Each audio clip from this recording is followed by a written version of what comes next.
What's good, football and university? It's your boy Dro the Gooner here, and I'm coming with you with my first half analysis of the 2019 Copa America match between Argentina and Paraguay. The game is currently 1-0. The difference decided by Richard Sanchez goal in the 37th minute. Tactically, there were some changes made by Argentina from the last game with Colombia. Argentina came out in a 4-4-2 with Messi playing as a striker versus him playing on the wing. There were a lot of changes from the team with the introductions of Lautaro Martinez, Casco, the right back. Pizzella comes in for Funes Mori. What were the other changes? Ricardo Pereira comes in for Angel Di Maria. Like I said, they come out in a 4-4-2, and they're actually trying to play out of the back. They're trying to play with a little bit of possession, see if they can create a link-up play with the from the midfield to attack with Paredes and Rodrigo De Paul playing in the midfield. I'll be honest with you, I totally forgot De Paul was on the pitch. I didn't know he was on the pitch. I didn't realize until the camera panned to him that he was even there. He just absolutely went completely and totally missing to me. Um, on the other hand, Paraguay came out in a 4-2-3-1. You guys might be extremely familiar with their attacking midfielder, Miguel Almiron, who currently plays for Newcastle. I had shots of this guy. I shot at this guy way back in October. I was screaming and praying to God that Arsenal could get this guy an attacking midfielder that could really play well on our team. And it shows. He makes a run in the 37th minute. Where he picks the ball up in midfield and runs down the left flank of the midfield, and just blitz past Rodrigo De Paul, and makes it all the way to the end line, puts in a low cross that's finished by Richard Sanchez running into the box. And someone wanted the commentators blame Paredes for not picking up Richard Sanchez's run, but me personally, I blame Otamendi. Otamendi has this thing on crosses where he watches the ball come in and then tries to react, and he was beaten again by Richard Sanchez, just as he was beaten by Duvan Zapata in the match against Colombia, where he's ball watching inside the box versus attacking any balls that come in. I think that's a big, really, really big flaw in his game. I don't think he's the center back that other people might think he is. That's why I think he lost his spot at City, and I think that's the reason why City, or even with the exit of Vincent Company, are still looking to replace Nicholas Otamendi with perhaps Harry Maguire. But that's another subject for another day. And I really don't understand why Simeone would be interested in replacing him at replacing Diego Godin at Atletico Madrid with Otamendi. I don't rate the guy. I think he's one of the worst defenders in the world, and that particular attitude and goofiness is just completely spread throughout the team, as you can see by the mistake made by Armani in the 43rd minute. No, I take it back off the 46th minute, because in the 43rd minute, Paredes is fouled and leads to a Messi free kick. He puts it in. It's caught by the keeper, and he immediately plays a ball down the right-hand side of the pitch to Santander, a big, tall, physical striker who seems to worry and trouble Pizzella and Nicholas Otamendi, the Argentine center backs. They seem to be terrified of the guy because wherever he goes, the two of them, for some reason, follow him. Even though they're playing in a 4-2-3-1, two guys follow that striker wherever he goes. And so the ball gets picked up, and Armani thinks he's going to clear the ball off because, like I said, the two center backs were in behind because they were following Santander, the Paraguayan striker, and Armani, the Argentine goalkeeper, decides he's going to play center defensive mid and tries to cut off a pass. And that's just an example of how the goofiness of that defense has just spread throughout that team.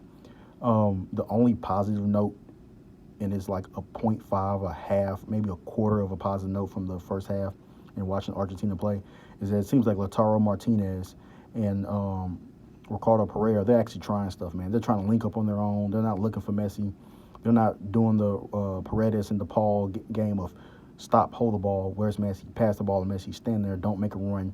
At least, like I say, Pereira, Martinez is making a run. Even the right back, Costco, is trying to make a run. Is trying to open himself up to a Messi pass because even though Argentina are playing a 4-4-2, a lot of times during the game, Messi is dropping back into the midfield, and I credit Lautaro Martinez because when Messi drops back in the midfield and tries to pull defenders with him, Lautaro Martinez tries to make a run in behind. But I don't think Lautaro Martinez is fooling. I believe it's Gomez, the Paraguayan center back. He's pretty much on his hip. He's not allowing him to make that run in behind. And when Messi picks the ball up, he has one option, which is Lautaro Martinez trying to create space running in behind. But once that's being closed off by the Paraguayan center back, there's no one else for him to pass the ball to. Everyone else is kind of standing around, especially Paredes and Rodrigo de Paul. Like I said, I totally forgot Rodrigo de Paul was even on the pitch. It begs the question in my mind is that why wasn't Mauro Icardi called into this camp? Why don't Argentina play a 4-2-3-1 or possibly even really and truly try to with Tagliafico and Costco as your fullbacks? Why don't Argentina play a 3-5-2 with two strikers, play Messi as a 10 or Kun Aguero as a 10, and play Icardi up top with either Lautaro Martinez or Kun Aguero? At least that attacking trio worries opposing defenses, and you could possibly pin defenders back and stop. But this whole first half, Argentina's been being able to count it on. Also, another thing I noticed from this match, as well as the Colombia match, is that you can bully Argentina, which is crazy because when I think of Argentine football, I think of South American football, I think of physical, aggressive football. I don't know if their players have become too Europeanized or what it is, but these guys seem to get bullied off the ball. If you press Argentina, if you challenge them physically, they will back off, which doesn't really help them out because they're already playing a possession game with the high line, pushing their fullbacks high, and then you're allowing King Goofball himself, Nicholas Otamendi, to be your decision maker at the back. Like, what's the difference between Otamendi and John Stones? If they have the ball at their feet and you pressure them, they will make a mistake. And then Nicholas Otamendi is literally a red card, a own goal, or a dumb pass, back pass away from just from putting his team in trouble. I'll be honest with you, I don't think that Argentina it's literally going to take a Messi miracle to pull them out, but it shouldn't have to, because with the talent, the wealth of talent that Argentina has, they shouldn't be in this position. Some people had picked them. I know odds had picked them to be one of the favorites to win Copa America. I don't see that at all. Uruguay is a better team. Colombia is a better team. They're on the same level as Brazil. And the one question that I have about Argentina is what does Messi actually do for them tactically? Is he it seems like he's a ball and chain when it comes tactically. You get what I'm saying? He's somebody who's so talented and so well respected that he causes tactical issues. And the fact, I'll be honest with you, I don't think Messi respects any Argentine coach. During the World Cup, I got into arguments with Argentine fans about Lionel Messi, the fact that he is a bully. He bullies coaches. He bullies coaches out of the systems. Jorge Sampaoli wanted to play a certain way. Messi didn't want to play that way. And look what it did. If it wasn't for the group that they were in during the World Cup, they would have not made it out. The willingness of Messi to be tactically adaptable for Barcelona does not play well, or he does not do the same thing for Argentina. So I see why Argentina fans back in Argentina are upset with Messi, displeased with Messi. And I'll be honest with you, you heard it from Dro right here, man. I don't see your boy Messi ever winning a major international competition. Argentina will not ever win a major international competition until they move this team on from Lionel Messi and start to build this team around Icardi and Dybala. That's my personal preference. That's what I see. That's what I'm seeing on the pitch. There's too much. Messi dictates too much tactically for this team, and I'm not a fan of it. I'm a big fan of tactics. I'm a big fan of systems. If you are a creative player, if you're a really good player and you come into a team, you adapt yourself to the tactics. You don't argue with the coach or try to create your own system on your own. and that is even more proven by Argentina's performance against Colombia as well as their performance in this first half. I'm going to get back to watching the match, and your boy's going to come back to you guys with a second half review. And I know I don't have the intro in there anymore. Something happened. I lost my files on my computer, and I have to, whenever I get time, reset everything and start everything new. And the reason why this video is dark is because I'm at work right now. I'm on my lunch break, and I'm doing this for you guys. But like I said, I'm coming back with a second half review. Thanks for listening. What's good, footballing universe? It's your boy, Dro the Gunner, man. I'm coming back to you with my second half quick take, hot take of the 2019 Copa America match between Argentina and Paraguay. There's a lot of questions to be answered after watching the second half. First question: how did Lionel Messi's dad's son get the coaching job of the Argentina national team? Like, how did he? Just because his dad is friends with Lionel Messi? It was a joke, but it has to be taken seriously because I'm questioning the tactical prowess of their manager. I honestly, man, I'm questioning the tactical prowess of both managers because I'm looking at Paraguay's manager and I'm saying, do you guys not have the balls to fight back in that second part of the second half? There was a goal waiting to be scored, and they did absolutely nothing. They gave up. They settled for a draw. Where are your balls, Paraguay? Let me say it in Spanish. ¿Dónde es tu huevos? ¿No tiene Paraguay? ¿No tiene los huevos? Because you didn't show any during the second half of this match. Back to the tactical analysis of the second half, man. We have a couple of substitutions in. Kun Aguero on for Roberto Pereira. Why? I don't know. My only guess is to, it's not a guess. It's a tactical analysis. They bring on Kun Aguero for Robert Pereira so that Messi can go out to the wing, quote unquote wing, because formationally it should be a 4-4-2. He should be on the wing, but Messi doesn't play on the wing. Messi wants to float in free range in between. He wants to float between being the 10 and being a winger. He wants to play anywhere he wants to.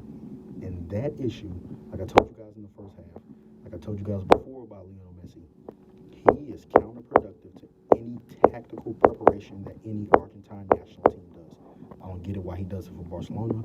I don't know, because maybe he respects Barcelona as a club, as a system, as a entity so much more than he does the Argentine national team. And I'll be completely honest with you guys, if I was a manager and I would take the Argentine national job, I would not want it, because I don't want to have to deal with the tactical counterproductivity of Lionel Messi. The guy is counterproductive in anything that you want to do tactical. That even leads to, and again, I question the tactical analysis of Argentina's. I ask myself, why would you take off one of your more productive players, Lautaro Martinez, who was absolutely causing all kinds of issues for Paraguay's back line? You take him off and you put in Angel Di Maria, quote unquote, one of Messi's boys, him, Javier Mascherano, Kun Aguero, Lavezzi. If Lavezzi was able to play, he would be on this team too, because he's one of Messi's boys. Messi is not only the creative playmaker, the goal scorer, the talisman for Argentina, he's also the technical director of Argentina and the manager. Forgive me if this second half review is a little ranty, but to me, Argentina has the potential to be one of the world's best teams, but yet they don't, because they submit themselves to the will of Messi.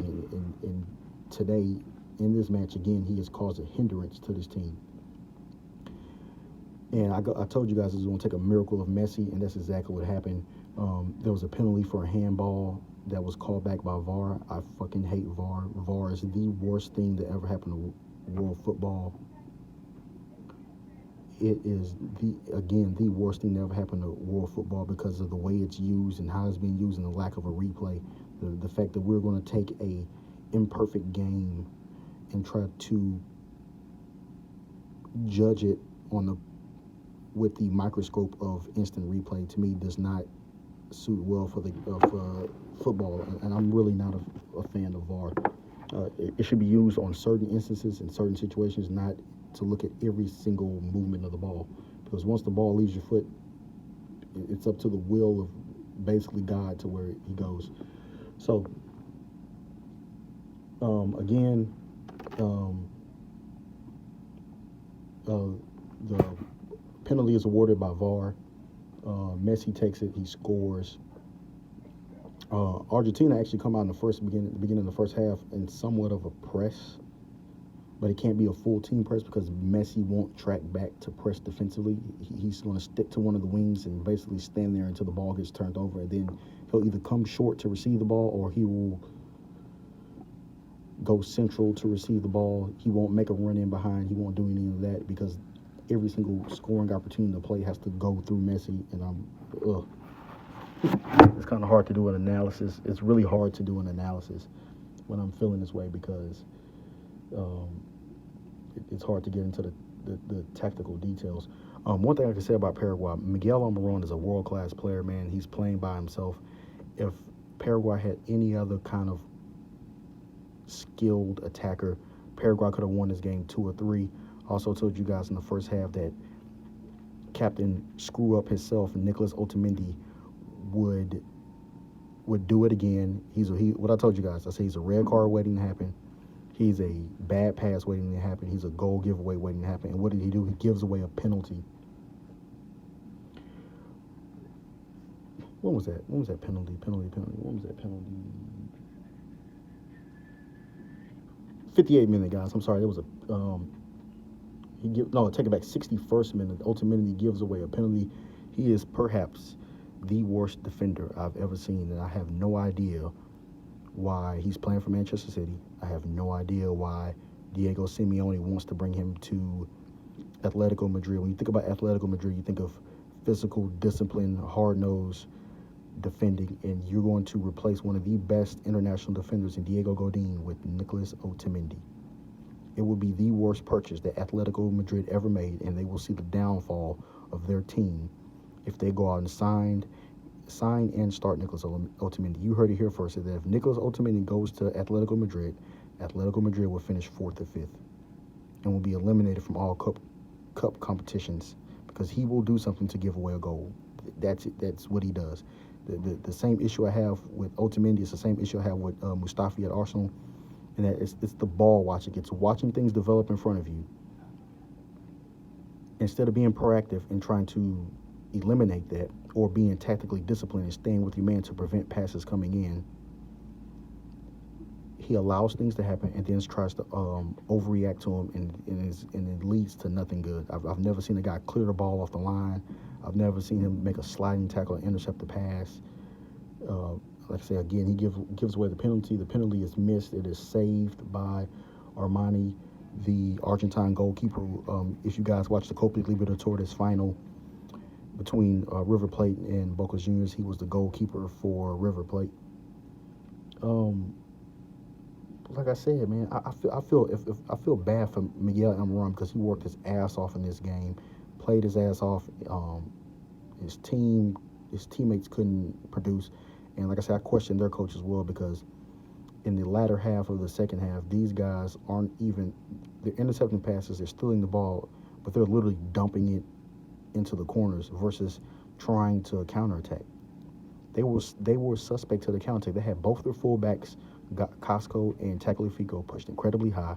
And like I said, you have Captain Fuck Up back there, Nicholas Otamendi, and then you have Pozzella, who's not the fastest guy in the world. Those guys were a counterattack waiting to happen. I noticed something tactically as well. When you're playing against Argentina and with Messi on the pitch, all you have to do is you don't have to mark Messi. All you have to do is cut off the passing lanes to him. So whoever has the ball, surround him, because he's only going to look for Messi. He's not going to look for anybody else, whether it be Lo Celso, whether it be Rodrigo De Paul, and those guys are so afraid by the aura of Messi that they can't make a play themselves. Like I said, the one guy who was willing to make a play by him, the two guys that were willing to make a play by themselves in the first half, Pereira and Lautaro Martinez, who's a super young talent playing for Inter Milan right now. Those two guys, you take them off the pitch. You absolutely take them. It was almost like they were trying to write a script where Messi saves the day. and you take off two players who are willing to take chances, two players that are really willing to create on their own, and you pull them off the pitch. I question the tactical analysis. I question the pure character of Argentina's coach. I can't even remember the guy's name. I'm pretty sure he'll never coach again. He'll probably coach Boca Juniors under eights or something. Um, you also have a substitution when you pull off Lautaro Martinez and you put on Angel Di Maria. If you go back and if you were watching this match, Lautaro Martinez was absolutely pissed. The manager tried to shake his hand. He completely shrugged the guy off because why would you take me out when I'm actually one of the only people that are creating chances? Not only that, why would you take me out and absolutely, after that, become an absolute tactical disaster? If it was not for VAR, Argentina would have lost this game and would have been eliminated from the Copa Libertadores. If it wasn't for Armani's save, Argentina would have lost and be eliminated from this Copa Libertadores. I'm sorry, not Copa Libertadores. This Copa America. They should be eliminated, and it's by the will of God, the grace of God, that they are still in this match. I said the same thing during last year's World Cup when they played against Nigeria. In my opinion, Nigeria played them off the pitch, and it was by a miracle that they made it out of the group stage. And when they ran against a real team, real competition like France, they got smashed. Just exactly how they got smashed by Colombia. Just exactly how they would get smashed by Uruguay if they play Uruguay. I'll be honest with you guys, I wouldn't be surprised if Qatar beat Argentina because Qatar is going to be up for it. Qatar is going to try to win it. They have a point to prove. And like I say, as long as you start Nicolas Otamendi, he will screw up and he'll probably gift them a goal. You heard it here first. He will gift Qatar a goal in the next match.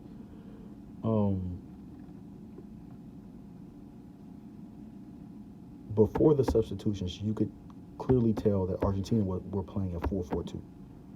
Once they made the substitution of pulling off Pereira and Martinez and bringing on Di Maria and Kun Agüero, it's almost like they literally went to a 4-5-1 with Messi being able to free roam between the wings and attacking midfield. You lost the threat of Lautaro Martinez in behind. I'll be honest with you guys, if I was an Argentine player playing on the Argentine national team, I would not want to play with Messi. I think his quote-unquote free roaming and being allowed to do what he wants to do, I think that causes confusion for players because look at this. If you're playing in a 4-4-2 and Messi is on the right wing and I'm a central midfielder, when Messi drifts in, what do I do? Do I go wide? Does the fullback overlap? Okay, well, Messi, he's now he's in the center and now I'm wide. Okay, now he wants to go to the left wing. Am I the left wing? What do I do? Do I drift in? Do I go switch all the way across the other side? And that's what you saw in the second half. You saw a lot of Di Maria switching sides, going back and forth. When he himself at PSG likes to play in the 10 role, creating chances and putting shots on goal. The game finished 1-1. Like I said, the game should have been 2-1 if Paraguay had any type of other counter-attacking ability. This game could have been 2-1, 3-1, 4-1, to be honest with you. Against a better side would have completely and totally destroyed Argentina tonight. And forgive me if I sound a little ranty, but that's why I question Messi's greatness. That's why I don't consider him the greatest player of all time, because of his unwillingness to submit tactically to any strong-minded coach with a tactical vision. And to me, that cost them the game against Colombia. It cost them World Cups. It cost them this past game. I appreciate you guys for listening. I appreciate you guys for following me on YouTube. If you all like the reviews, please share, like, give a thumbs up, leave comments. You guys can also follow me on Twitter at Dro, DRO _THA _GOONER on Twitter. I'm going to try to put out as many match reviews as I can when I can. Like I say, I work at night, so it's hard for me to do a lot of match reviews. But be on the lookout. I will most definitely try to do USA Trinidad this weekend because I don't work weekends. I'll be free to do reviews. And I really enjoy doing this because I enjoy giving my opinion. I enjoy doing hot takes. I don't like the idea of going back and re-reviewing because I don't want to be influenced by anyone else's ideas. I'll be honest with you, sometimes I prefer to watch matches in Spanish That way, I don't have input from commentators or former pros, and I really enjoy doing this. If you guys like listening to tactical analysis or opinion videos, please, like I said, follow me on Twitter, follow me on YouTube, like and subscribe, and I really appreciate you guys.